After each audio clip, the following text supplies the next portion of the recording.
Komisi 6 DPRA menggelar kunjungan kerja ke makam Panglima Gerakan Aceh Merdeka almarhum Ishak Daud di Kampung Belang Gelombang, Aceh Timur pada Kamis 27 Desember. Kunjungan ini pemirsa menegaskan komitmen untuk pemugaran dan pemeliharaan makam sebagai bagian dari pelestarian sejarah Aceh.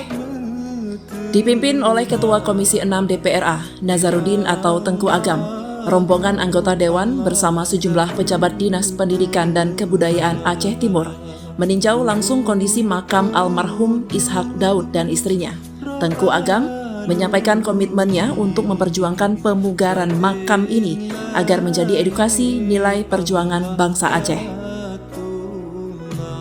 Anbia bin Ishak Daud, putra sulung almarhum, berharap pemerintah dapat mendirikan tugu monumen sebagai penghormatan terhadap perjuangan sang ayah.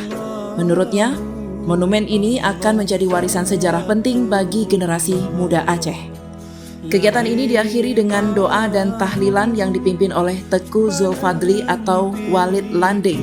Selain sebagai bentuk penghormatan, doa ini juga menjadi pengingat akan pengorbanan para pejuang seperti almarhum Ishak Daud. Melalui kunjungan ini, Komisi 6 DPRA menunjukkan komitmennya dalam menjaga warisan sejarah Aceh. Pemugaran makam Ishak Daud diharapkan dapat segera terwujud sebagai bentuk penghormatan terhadap perjuangan bangsa.